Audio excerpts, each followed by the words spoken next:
Innal hamdalillah nahmaduhu wa nasta'inuhu wa nastaghfiruh wa na'udzu billahi min syururi anfusina wa min sayyiati a'malina may yahdihillahu fala mudhillalah wa may yudlilhu fala hadiyalah.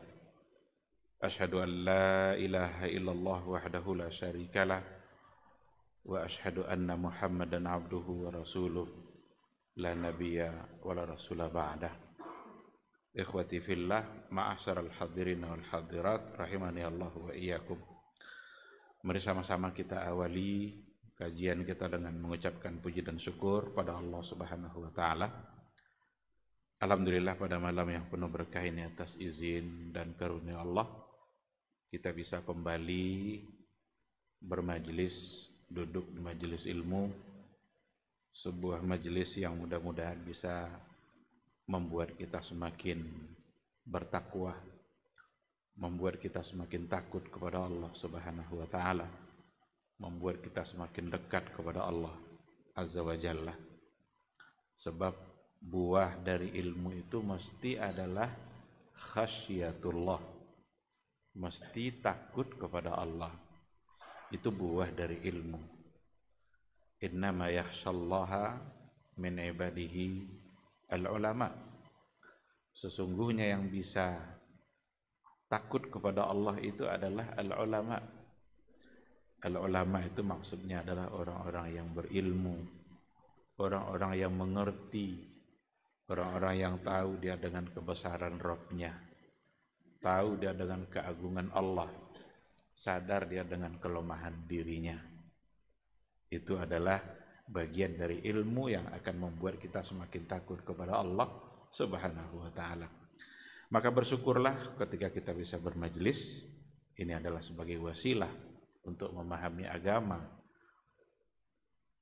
Tanpa majelis ilmu, ya barangkali kita kehilangan salah satu dari wasilah untuk mendapatkan ilmu itu. Karena ilmu itu dicari, ilmu itu diberikan oleh Allah Subhanahu wa taala bagi orang yang menginginkan dan bagi orang yang mencarinya. Tidak ada ilmu yang didapat dengan bermudah-mudah. Kalau seandainya kita baca bagaimana sejarah para ulama dulu menempuh jarak ribuan kilo, kadang-kadang dengan jalan kaki, habis bekal, baju dijual, pokoknya yang penting mereka bisa hadir di majelis ilmu. Alhamdulillah kita dimudahkan oleh Allah. Untuk itu bersyukurlah.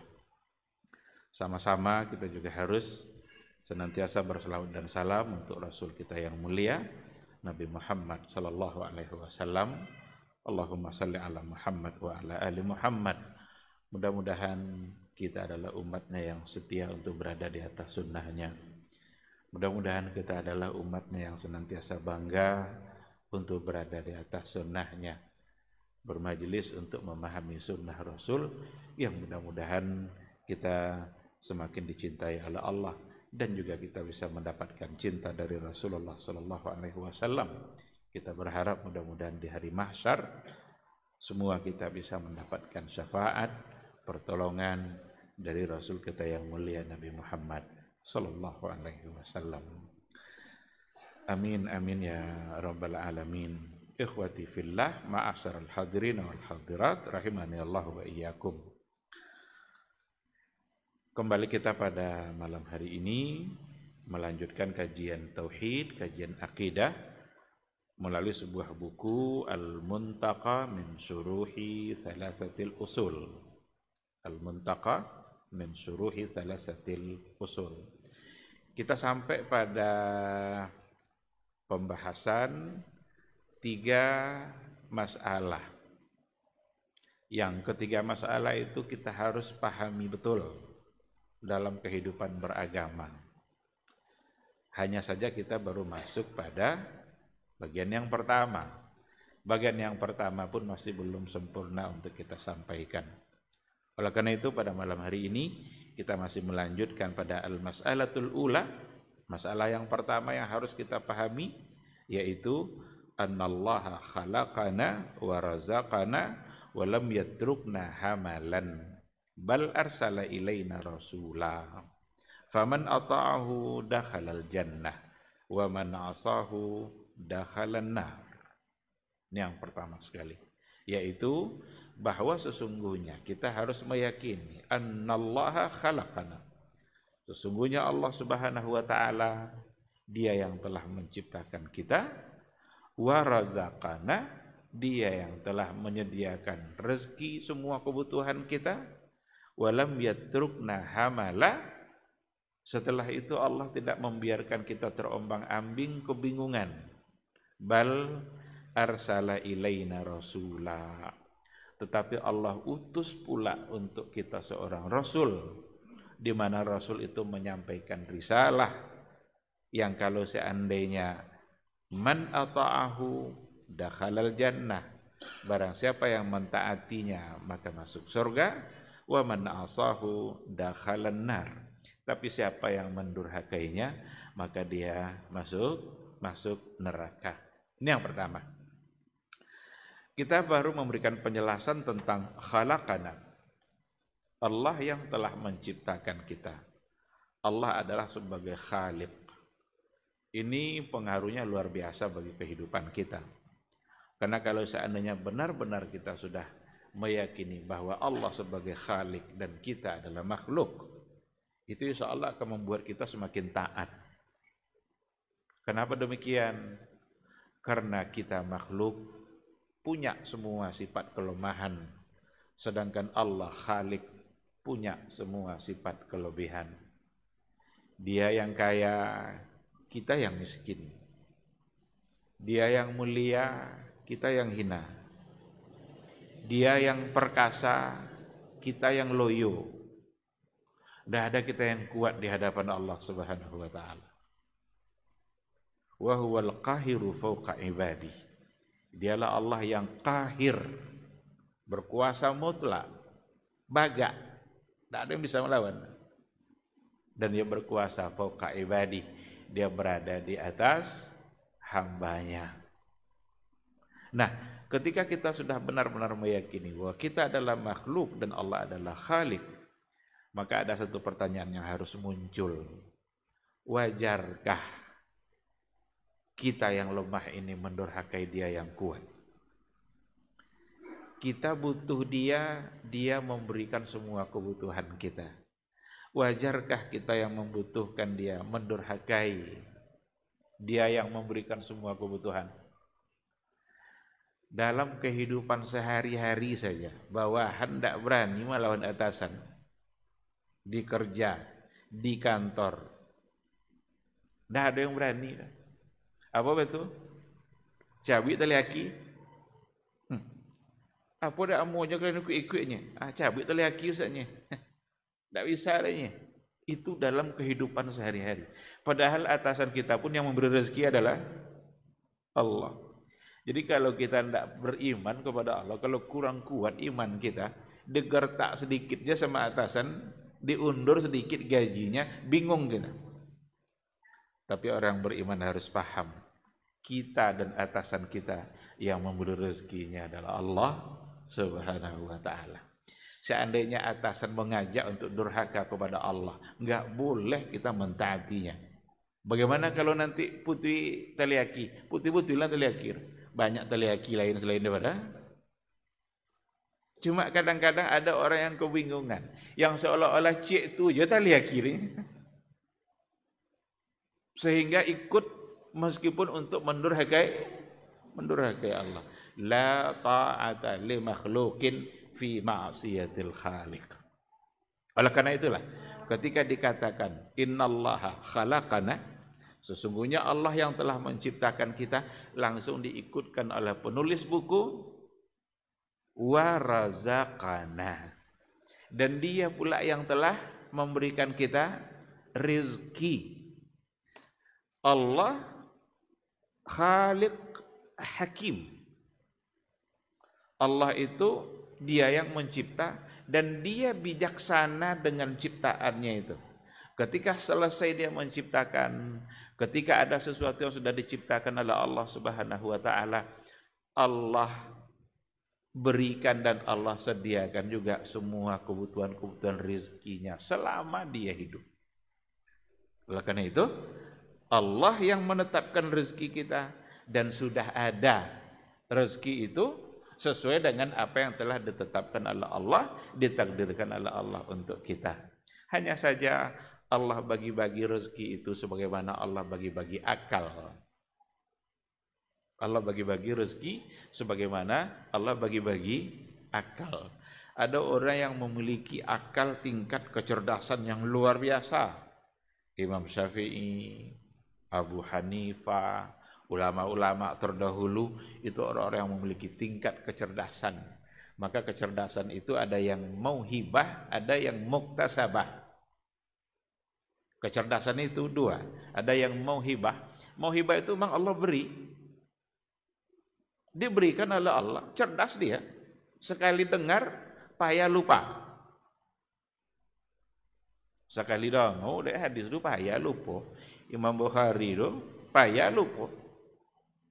Asal dengar sekali hafal. Itu mauhibah.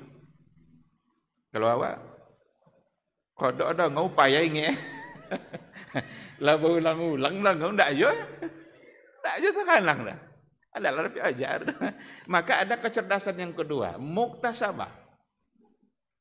Muktasabah itu diusahakan, dibaca, dipahami. Kok tidak paham bertanya, akhirnya paham.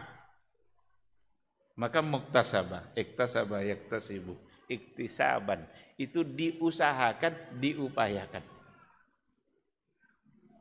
Allah bagi-bagi akal, sebagaimana Allah bagi-bagi rezeki. Apakah semua orang punya kecerdasan yang sama? Tidak. Apakah semua orang punya harta yang sama? Tidak.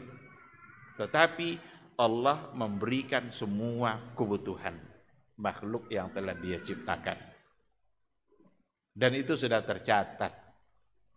Sebelum habis jatah rezeki kita, maka kita belum akan mati. Allah mati oleh sebelum Nabi jatah rezeki. Lari kita dari rezeki kita, rezeki akan kejar kita. Sebagaimana kita lari dari kematian, maka kematian akan menjemput kita. Tidak bisa. Ini memang untuk awak. Itu kalau tidak sampai ke awak, siapa kamu besok? Maka sungguh rezeki kita sudah dijamin. Dunia kita sudah dijamin oleh Allah. Yang tidak ada jaminan itu adalah akhirat. Akhiran dah ada jaminan awak susrogo atau enggak. Iyo ndak dapat nanti syafaat dari Nabi, dah ada jaminan. Apakah kita bagian dari orang yang mendapatkan naungan nanti di hari mahsyar? Kita berharap semua kita mudah-mudahan bisa mendapatkannya, tapi tidak ada jaminan. Semua kita tidak tahu. Tapi kalau untuk dunia sudah ada jaminan. Cuma kadang-kadang tidak berimbang semangat kita mengejar sesuatu yang sudah dijamin dengan semangat kita untuk mencari sesuatu yang belum dijamin. Abi waktu mencari itu yang telah dijamin oleh Allah Ta'ala. Sementara kita melalaikan sesuatu yang belum ada jaminan. Ketika dikatakan annallaha khalaqana wa razaqana, Allah yang telah menciptakan kita dan Allah telah menjamin dan menyediakan rezeki untuk kita semua.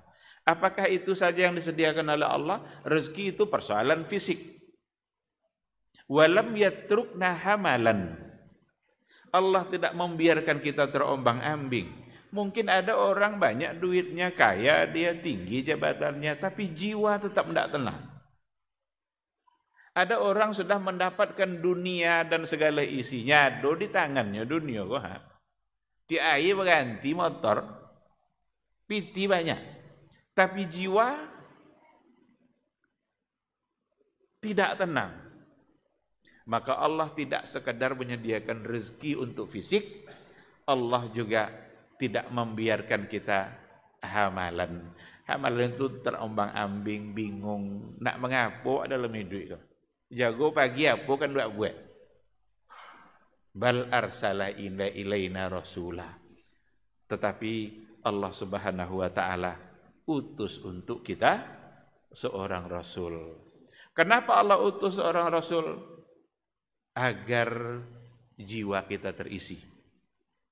Agar kita tidak bingung apa yang harus kita lakukan dalam menjalani kehidupan. Agar tidak kita terombang-ambing kebingungan mau ngapain kita selama diberikan umur oleh Allah. Allah utus Rasulnya. Dan Rasulnya menyampaikan risalah, menyampaikan syariatnya, agar kita tahu mana yang baik, mana yang buruk. Agar kita tahu mana yang halal, mana yang haram. Mana yang kewajiban kita untuk kita laksanakan. Mana pula pantangan-pantangan yang datang dari Allah yang harus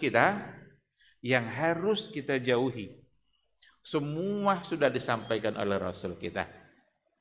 Maka kehidupan seorang mukmin kehidupannya adalah kehidupan yang selalu diisi oleh kebaikan. Karena Rasul memang mengajarkan untuk mengisi waktu dengan hal-hal yang baik.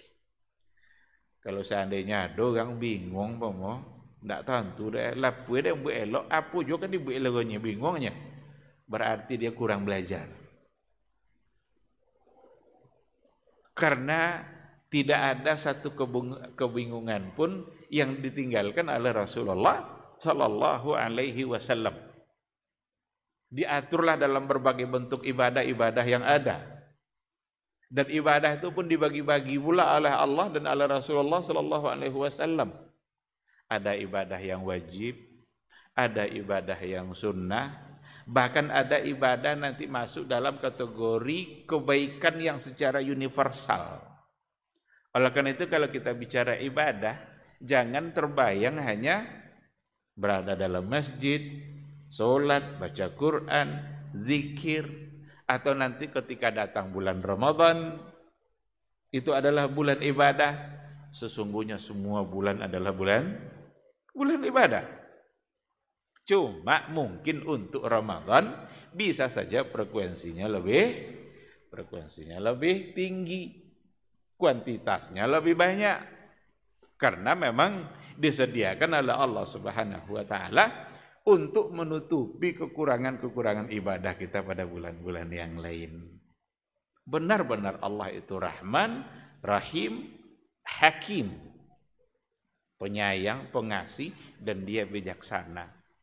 Sehingga satu bulan itu aja bisa menutupi 11 bulan yang berlalu. Sebagaimana seorang Yusuf, istighfarnya seorang Yusuf bisa menghapus dosa 11 saudaranya. Allah sudah atur itu. Ada yang wajib. Kalau wajib, itu dia tidak bisa tinggal. Harus dilaksanakan. Tapi nanti ada iman kita diuji oleh Allah dengan hal-hal yang sunnah. Rasul sudah menyampaikan. Rasul diutus untuk menyampaikan semua syariat itu. Semua risalah itu. Ada hal-hal yang disunnahkan. Kalau sunnah itu kan lebih kepada pilihan dan kerelaan kita untuk menghabiskan waktu melaksanakan yang sunnah. Kalau wajib, satu kewajiban. Kalau sempatlah Jumat itu tidak wajib. Kalau sempatlah Jumat tidak wajib. Kira-kira apakah hari Jumat orang akan seramai itu di masjid? Apa tidak bisa penuh masjidnya wajib. Ketika sudah wajib, maka tuntutannya keras. Jelas itu. Tidak boleh ditinggalkan. Dosa. Bahkan meninggalkan Jumat 3 kali berturut-turut bisa kufur. Tetapi ada yang sunnah. Ada hal-hal yang memang tidak sampai ke tingkat wajib. Qabliyah, ba'diyah, duha, tahajud, isyraq, macam-macam namanya. Itu adalah hal-hal yang sunnah yang diatur oleh agama kita. Dan itu semua adalah cara untuk mengisi waktu dan untuk mengisi kehidupan kita. Ada kebaikan-kebaikan yang bersifat universal, kebaikan yang bersifat universal yang akan dia menjadi ibadah bagi kehidupan kita. Apa contohnya? Memberikan pelayanan yang baik. Ada seseorang yang diberikan amanah di sebuah kantor, di instansi untuk memberikan pelayanan. Sekarang dia baik kan maksimal dalam melayani masyarakat sesuai dengan tupoksinya. Bisa jadi ibadah enggak? Bisa. Karena itu adalah kebaikan yang bersifat universal. Maka ikutkanlah niat kita dalam setiap kerja kita untuk memberikan kebaikan, karena agama kita agama yang menyuruh kepada kebaikan. Jangan dipersulit. Karena kita tidak selamanya berada pada jabatan itu. Suatu saat nanti kita tidak lagi di situ, berarti tertutup pintu kebaikan itu bagi kita. Karena sudah digantikan oleh orang lain. Tapi ketika kita berada di situ, berikan kebaikan sebanyak-banyaknya. Itu akan menjadi pahala bagi dia. Islam mengajarkan seperti itu. Jangan terbalik. Mumpung masih menjabat, maka isu entah awak tak ndak lagunya, ndak bisa awak lainnya kan. Agama datang untuk mengatur semua kehidupan kita. Nabi diutus untuk menjelaskan itu. Karena agama kita satu-satunya agama yang menghubungkan antara kehidupan dunia dengan kehidupan akhirat. Tidak ada agama lain yang menghubungkan dunia dengan akhirat, tidak ada. Hanya Islam. Karena akhirat itu persoalan gaib, dan kita tidak akan pernah tahu yang gaib kecuali datang dari Allah dan disampaikan oleh Rasulullah Sallallahu Alaihi Wasallam. Agama lain gimana mau tahu yang gaib? Karena sumbernya bukan Allah. Nabi mereka juga diangkat-angkat aja oleh mereka. Tapi ketika diutus oleh Allah, Rasul diutus oleh Allah, maka dia diberitahukan mana dan apa yang harus kita lewati nanti pada hari akhir kelak. Oleh karena itulah, man ata'ahu dakhalal jannah. Siapa yang mentaatinya, maka dia masuk surga. Wa man asahu, barang siapa yang mendurhakainya, dakhalan nar, maka dia akan masuk neraka. Oleh karena itu, surga dan neraka kita itu ditentukan oleh ketaatan kita kepada Rasul Allah. Surga dan neraka kita itu ditentukan oleh sejauh mana ketaatan kita kepada seorang yang diutus oleh Allah Subhanahu wa taala sebagai rasul yang telah sempurna dalam menyampaikan risalah. Rasul kita mengatakan ayat-ayat yang diturunkan oleh Allah disampaikannya, bahwa kehidupan kita bukanlah kehidupan yang untuk bermain-main, karena satu saat nanti kita akan kembali kepada Allah Subhanahu wa taala. Apa kata Allah dalam Al-Qur'an yang telah disampaikan oleh Rasul kita? Afa hasibtum annama khalaqnakum abasa? Apakah kalian mengira bahwa sesungguhnya kami telah menciptakan kalian itu abasa? Untuk bermain-main aja? Hanya untuk bersenda gurau aja? Hanya untuk menghabis-habiskan waktu begitu saja? Wa annakum ilaina la turja'un. Apakah kalian mengira bahwasanya kalian tidak akan dikembalikan kepada kami? Ini ayat-ayat yang seperti ini, ayat-ayat model begini ini adalah ayat-ayat yang menghubungkan dunia dengan akhirat. Yang menghubungkan kehidupan dunia kita dengan akhirat. Bahwa akhirat itu pasti. Dan akhirat itu abadi. Dunia ini sifatnya sementara. Karena dulu orang-orang jahiliyah pada masa dahulu menganggap memang seperti itu. Ada di antara orang-orang jahiliyah sebagian yang menganggap wa ma yuhlikuna illa dahar. Enggak ada yang akan menghabisi masalah kita, hanya nunggu masa mati saja. Kalau sudah mati berarti selesai masalah. Dikiranya kematian itu adalah akhir dari semua persoalan. Tapi datanglah Rasul untuk menyampaikan kematian bukanlah akhir dari semua persoalan. Tapi kematian itu justru adalah gerbang untuk menuju kehidupan yang sesungguhnya. Nah, oleh karena itu, bagaimana supaya kita bisa selamat, supaya kita bisa taat terus, supaya kita bisa mudah beribadah? Allah berikan kita kehidupan dan Allah berikan kita rezeki. Di bewa itu ada di belo soki sudah tidak. Untuk apa semua itu? Supaya kita mudah untuk beribadah. Supaya kita mudah dalam beribadah. Di sini dikatakan sesungguhnya Allah Subhanahu wa taala khalaqana wa khalaqa lana hadzal arzaq li hikmatin azimatin wa ghayatin jalilah.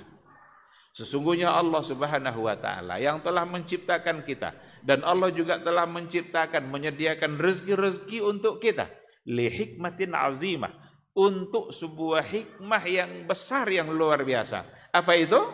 An na'budahu subhanahu wa ta'ala, supaya kita mudah bisa menyembah, beribadah kepada Allah Subhanahu wa taala. Walam yakhluqna kal bahaim, sungguh kita tidak diciptakan oleh Allah sebagaimana Allah menciptakan bahaim, hewan ternak, binatang, allati khuliqat limasalihil ibad, di mana hewan ternak itu diciptakan untuk kemaslahatan umat manusia. Jadi semua yang diciptakan oleh Allah selain manusia itu untuk kemaslahatan kita. Allah ciptakan hewan itu untuk kemaslahatan kita. Kalau ada akikah, sembelih kambing. Nanti ada korban, sembelih sapi. Sapi yang disembelih itu memang itu tujuannya. Tujuan hidupnya memang untuk itu. Allah tumbuhkan pula berbagai macam bentuk tanam-tanaman, buah-buahan. Letaknya bibit doh ha. Tengok setahun su, ala buah. Mani-mani lah buah dulu. Untuk apa itu semua? Untuk kita. Dan berbagai macam bentuk tanam-tanaman dan buah-buahan. Berbeda rasa, berbeda bentuk. Lama-lama kesodo. Untuk apa itu semua? Untuk selera manusia.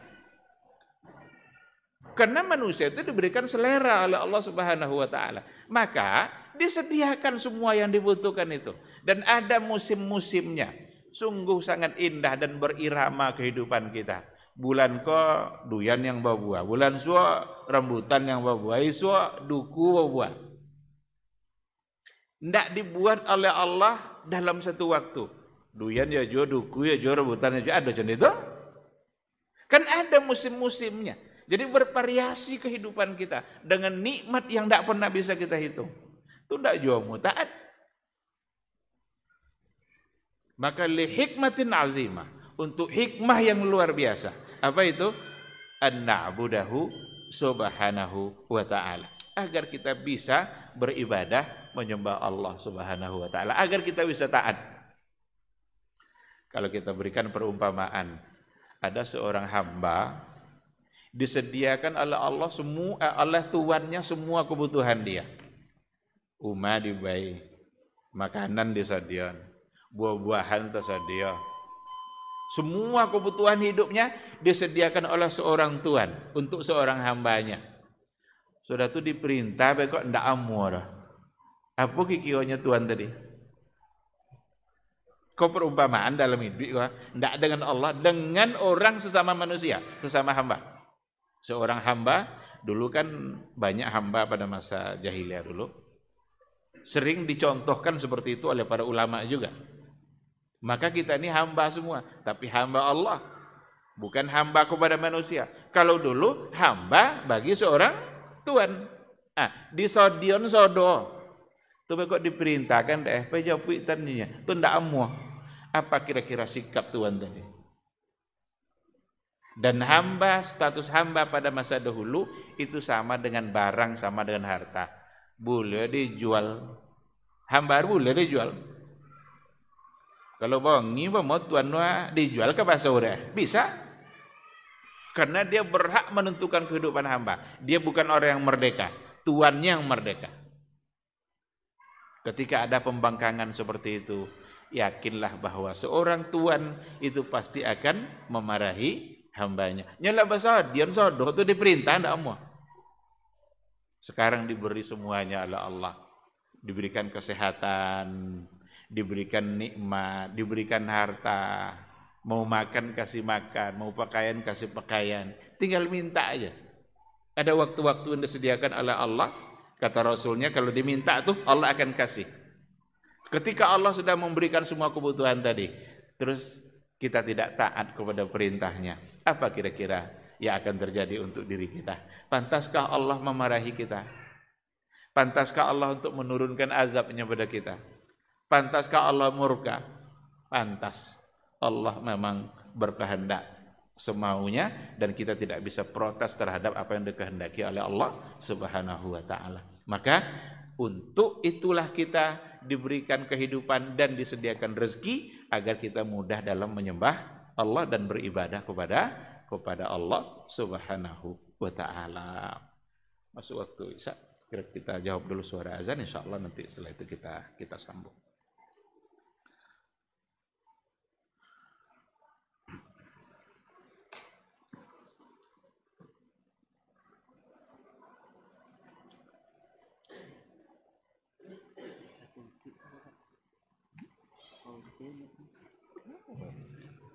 Bu, bisa.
Bismillahirrahmanirrahim. Alhamdulillah wassalatu wassalamu ala Rasulillah wa ala alihi wa sahbihi wa mawala. Ikhwati fillah, ma'asyiral hadirin wal hadirat, rahimani Allah wa iyyakum. Kembali kita kepada materi kita. Jadi poin yang pertama ini ada 3 kata kunci agar kita mudah untuk mengingatkannya. Sesungguhnya Allah yang menciptakan kita, Allah yang memberikan kita rezeki, dan Allah yang mengutus seorang Rasul untuk menyampaikan sebuah risalah agar kita tahu bagaimana cara mengisi kehidupan. Jadi rezeki yang telah diberikan oleh Allah itu harus selalu kita gunakan untuk melaksanakan sesuatu yang berbentuk penghambaan dan ibadah kita kepada Allah Subhanahu wa taala. Itulah bukti syukur kita. Ketika diberikan oleh Allah rezeki sehat. Jadi rezeki itu sekali lagi bukan hanya dalam bentuk harta. Nyawa kadang cenderung untuk seperti itu. Kalau kurang jaharoto sekene kurang soki. Karena kita memandang rezeki hanya harta. Sekali lagi, yang namanya rezeki itu tidak akan pernah bisa kita hitung. Nikmat Allah tidak bisa kita hitung. Kalaulah nikmat itu hanya dalam bentuk materi, pasti kita bisa hitung. Oh beda apa jumlah aroto. Maka ada laporan harta kekayaan. Laporan harta kekayaan. Besok tidak sih laporan harta kekayaan itu tanya Allah Ta'ala. Yang tidak berbentuk harta pun akan ditanya. Termasuk ilmu. Untuk apa ilmu itu digunakan? Umur. Untuk apa umur digunakan? Giliran harta bau dua pertanyaan. Dari mana datang? Untuk apa? Untuk apa guna? Kalau umur tidak tanya Allah Ta'ala dari mana datangnya? Ya Allah membaik. Sehingga yang ditanya hanya untuk apa digunakan. Jadi semua nikmat, semua rezeki mesti lina'budallah, mesti gunanya untuk supaya kita bisa beribadah kepada Allah Subhanahu wa taala. Maka seharusnya semakin banyak rezeki dan nikmat Allah pada kita, semakin tinggi tingkat ibadah kita. Seharusnya. Apakah semua orang yang bisa membayar zakat? Enggak, yang bisa siapa? Orang yang cukup syaratnya. Apakah semua orang bisa berinfak, bersedekah? Mungkin ada yang tidak bisa, karena tidak punya sama sekali. Sebagaimana yang dulu ada pada masa Rasul, ada seorang sahabat bilang, ya Rasulullah, halaktu. Celaka saya ya Rasul. Apa dohnya? Ya Nabi. Waqa'tu ala imra'ati nahara Ramadan. Terlanjur saya menggauli istri di siang Ramadan. Ada hukum doanya Nabi. Apa doanya ya sahabat tadi? Harus puasa 60 hari. Tak bisa ada Rasulnya. Sang saya je lah melanggar mahanya. Boleh? 60. Oh kalau begitu kamu harus memerdekakan 60 orang hamba. Jangankan 60 ya Rasulullah. Saci tak punya hamba tu. Kalau tak bisa, beri makan 60 orang fakir miskin. Ya, bukan membayar Rasulnya. Tak tahu orangnya, tak membayar 60 orang tu. Masuk Nabi ke dalam rumahnya, diambil ada sekarung korma. Tolong bagi-bagikan korma ini ke orang miskin di kampung kamu. Apanya? Di kampung lu dah ya, bilang miskin Rasulnya. Apanya Rasul? Abai makan anak bini wang jo korma kan. Galak aja buat korma. Alah sudah masalah. Ndak ada orang lebih miskin bodoh kami lainnya. Tapi Nabi dengan bijaksananya beri makan keluargamu, anak dan anak-anak sendiri, bawa korma beri makan pulang. Berarti bisa saja ada di antara orang yang memang tidak punya apa-apa untuk diberikan. Tapi ketika dia tidak punya rezeki dalam bentuk materi, Allah Maha Adil. Allah berikan rezeki dalam bentuk yang lain. Kadang ndaknya sakit-sakit. Pitis kenek tapi badan sehat. Ada yang banyak piti itu mabuk sakit aja. Kini mana semua? Banyak piti pi sakit atau ndak berpiti pi sehat. Namu banyak piti tapi sehat. Orang mantap jemaah Al-Madinah. Pandai milih jawaban. Banyak piti tapi sehat. Kalau seandainya sudah seperti itu ndak jo nak taat. Lah banyak piti sehat tu ndak jo kan taat. Karena semua rezeki tadi lina'budallah, supaya kita bisa mudah untuk beribadah kepada Allah. Jadi ndak ada lagi yang ndak disediakan oleh Allah dalam kebutuhan kita. Hewan yang diciptakannya itu untuk berkhidmat kepada kita. Tanam-tanaman, buah-buahan yang dihidupkan oleh Allah, tu Allah nama hidup itu ndak pupuk dah. Pupuk tu cik wasilah aja nya tu. Kadang ada di antara buah-buah ada penumarun ndak pernah buat pupuk cik jana, tapi tiap tahun berbuah. Mangga, mani-mani lo buah le. Tu lama-lama awak makan, tu ndak akan taat sudah tu. Aku nak ambil ada orang cik buah tu ndak kena wangi ke orang tu dah. Celaku apa jika dia ambil mangga awak dah ni. Jala Ta'ala mambai. Tumbuh macam itu ya sampai umarnya. Lagi sekali bersiram tahu lah tak sekali. Tetapi sesungguhnya itu Allah yang sedang menguji iman kita. Apakah kita siap untuk menggunakan semua rezeki yang diberikan oleh Allah untuk beribadah, menyembahnya, untuk semakin dekat kepadanya? Ini dia. Allah ciptakan kita, Allah sediakan rezeki kita, tapi Allah utus pula seorang Rasul. Jadi fisik dan ruh kita, jiwa dan jasmani kita, semua sudah disediakan kebutuhannya oleh Allah. Kebutuhan fisik ada pada nikmat yang Allah sediakan. Kebutuhan jiwa ada pada nikmat Rasul yang diutus. Maka Rasul itu diutus sesungguhnya nikmat yang besar bagi kehidupan kita. Lebih apa nikmat fisik kalian? Nikmat Rasul itu, kehadiran Nabi itu sebagai nikmat jauh melebihi kebutuhan fisik. Maka syariat yang dibawa Nabi itu lebih berfungsi daripada makanan. Apa sebab?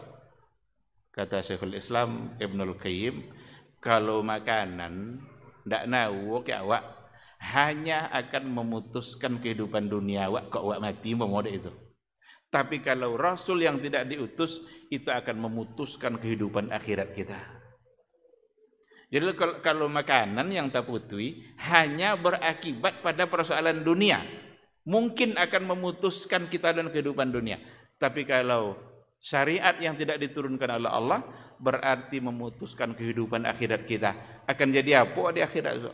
Kalau seandainya syariat Rasul tidak kita taati. Maka man ata'ahu dakhalal jannah. Siapa yang mentaatinya maka masuk surga. Wa man asahu dakhalan nar.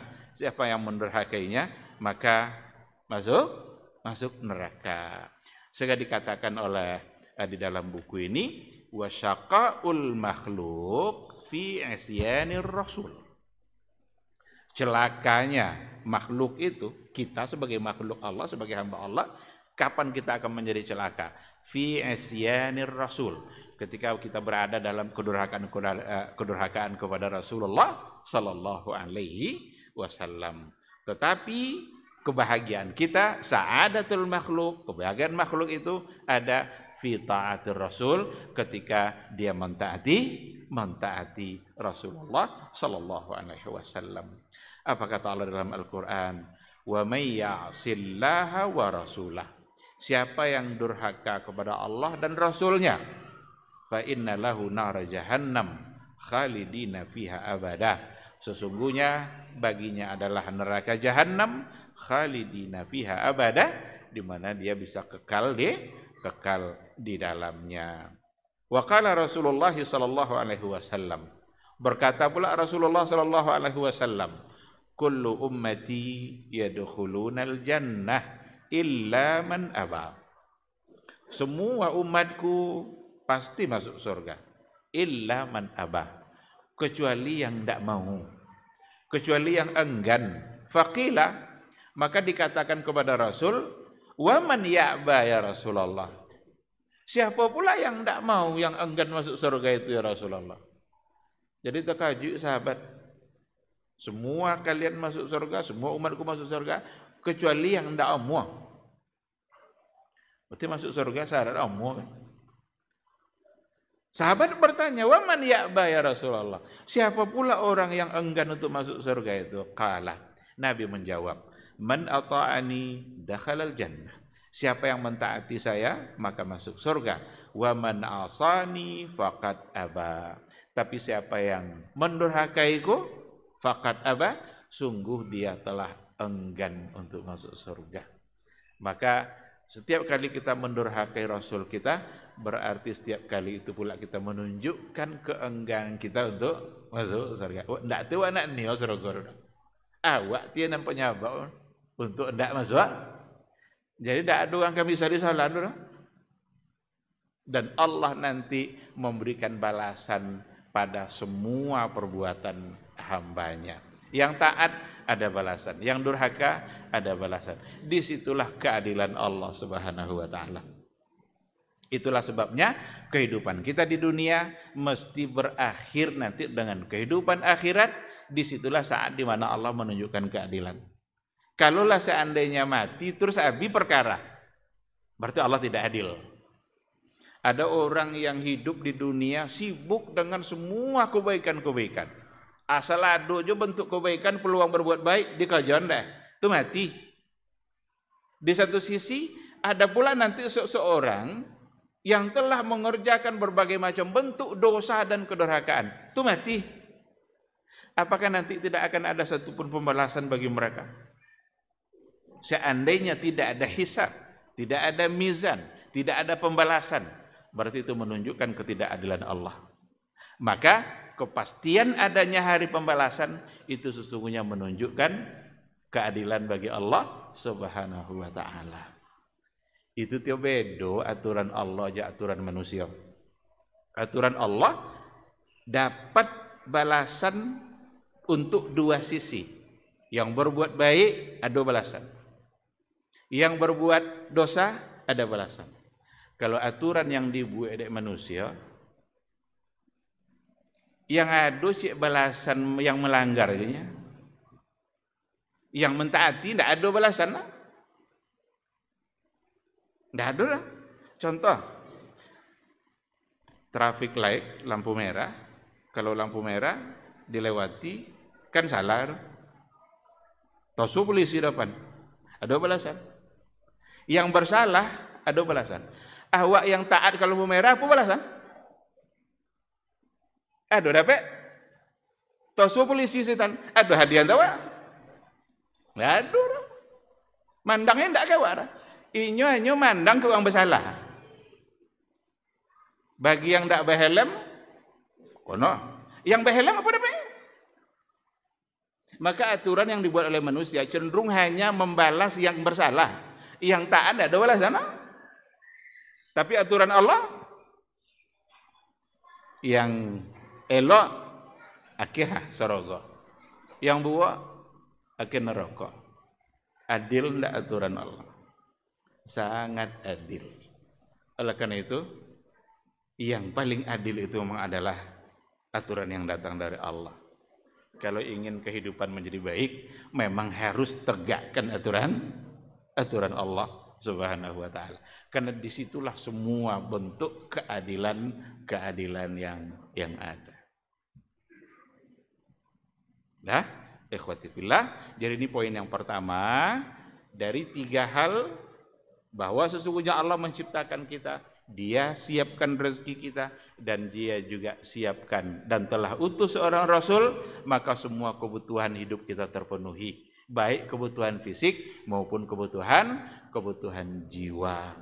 Ketika Allah sediakan semua kebutuhan fisik, Allah atur kehidupan kita, itu hanyalah untuk memudahkan agar kita mudah untuk taat dan beribadah kepada Allah Subhanahu wa ta'ala. Poin yang pertama ini itu di sini disebutkan masuk dalam kategori tauhidur rububiyah.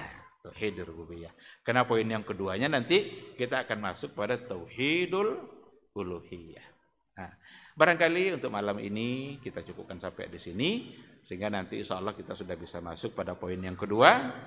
Dan sekarang kita akan kalau seandainya ada pertanyaan, juga lewat lah sekali. Ada pertanyaan?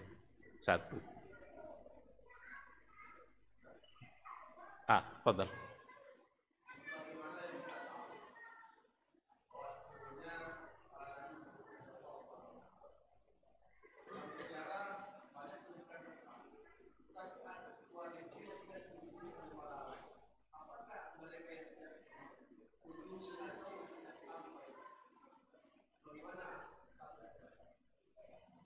Iya. Wa ma kunna mu'adzibina hatta nab'atsa rasulah. Tidaklah kami menyiksa hamba itu di akhirat kelak hatta nab'atsa rasulah. Sampai kami utus bagi mereka seorang rasul. Maka diutuslah oleh Allah Subhanahu wa taala rasul selain daripada Nabi Muhammad itu kepada kaum-kaumnya masing-masing. Nabi Ibrahim, Nabi Nuh, Nabi Hud, Nabi Saleh, Nabi berbagai macam nabi yang ada. Nabi Sulaiman, semua mereka diutus untuk kaumnya. Sehingga ketika kaumnya itu sudah mendapatkan seorang rasul, berarti kaumnya itu rasulnya itu telah menyampaikan syariat yang diminta oleh Allah untuk menyampaikan, berarti mereka sudah ada panduan dalam mengisi kehidupan. Untuk Nabi Muhammad sallallahu alaihi wasallam itu tidak diutus hanya untuk satu kaum saja, tapi Nabi Muhammad sallallahu alaihi wasallam diutus untuk semua umat manusia. Wa ma arsalnaka illa rahmatan lil alamin. Wa ma arsalnaka illa rahmatan lil alamin. Bahkan bukan hanya rahmat itu dirasakan oleh manusia saja, tetapi dirasakan oleh alamin, semua makhluk. Hewan pun ikut merasakan keadilan Islam. Karena memang syariat yang mulia yang berlaku untuk semuanya. Nah, oleh karena itu, dalam kehidupan kita sekarang ini barangkali tidak bisa lagi mengatakan tidak ada dakwah yang sampai. Kalau ada, berarti kita yang salah, yang tidak menyampaikannya. Tapi untuk umat-umat yang sebelumnya, jika memang tidak diutus padanya Rasul, ada ayat tadi. Wa ma kunna mu'adzibina hatta nab'atsa rasulah. Tidaklah kami menyiksa mereka kecuali ada Rasul yang diutus. Baru pantas mereka untuk diberikan azabnya ketika mereka tidak taat kepada Rasulnya. Tapi ketika tidak diutus, dan kalau seandainya ada memang kaum yang tidak mendapatkan itu, tidak mengerti sama sekali dengan kewajiban-kewajibannya, berarti masuk ke dalam ayat tadi, wa ma kunna mu'adzibina hatta nab'atsa rasulah. Mungkinkah hari ini ada orang yang seperti itu, yang tidak mendapatkan dakwah? Kalau ada, berarti umat Islamnya yang salah. Karena umat Islam punya kewajiban untuk menyebarkan dakwah ini ke berbagai pelosok yang ada. Oleh karena itu, perjalanan dakwah seperti itu berarti perjalanan yang diberkahi oleh Allah Subhanahu wa taala yang harus selalu diupayakan. Maka ada kadang lembaga-lembaga dakwah yang sengaja untuk mengirim dai-dainya ke pelosok-pelosok yang tidak terjangkau. Itu sebuah kegiatan yang sangat diberkahi oleh Allah. Bahkan muncul dalam bahasan-bahasan fikih kontemporer, boleh hendak uang zakat itu digunakan untuk kepentingan dakwah bagi dai-dai terpencil. Umpamanya beli tiket, dia ada 5 orang yang diutus, perlu tiketnya mungkin 10 juta. Ada orang yang kaya yang mau bayar zakat, boleh hendak zakat ini digunakan untuk itu? Berarti kepentingan bagaimana menyebarkan agama. Dan para ulama mengatakan bisa, boleh. Karena itu bagian dari membela agama Allah. Nah, ketika diluaskan makna fisabilillah di jalan Allah, kalau dulu fisabilillah ya berperang, melengkapi alat perang, membeli kuda, membeli pedang yang mau dipakai, atau untuk dapur umum saat nanti mau makan bagi para mujahid, itu dipakai dari uang zakat. Sekarang kan tidak ada orang lain. Apa makna fisabilillah? Itulah yang dikembangkan oleh para ulama. Di antaranya adalah dibolehkan dibayar untuk kepentingan dakwah, karena itu bagian dari membela agama Allah Subhanahu wa taala. Kira seperti itu, wallahu subhanahu wa taala a'lam. Baik, sekira cukup. Kalau tidak ada lagi, mudah-mudahan majelis kita malam hari ini diberkahi oleh Allah Subhanahu wa taala. Ada ilmu yang bisa kita dapatkan. Semoga kita selalu dibukakan hati kita oleh Allah untuk menuntut ilmu dan diberinya semangat untuk istiqamah berada di atas ilmu. Apa yang saya sampaikan yang benar itu semata-mata bimbingan dari Allah. Tapi kalau ada yang salah itu karena kekurangan ilmu dan barangkali juga bisikan-bisikan syaitan. Mohon untuk dimaafkan dan semoga Allah juga mengampuninya.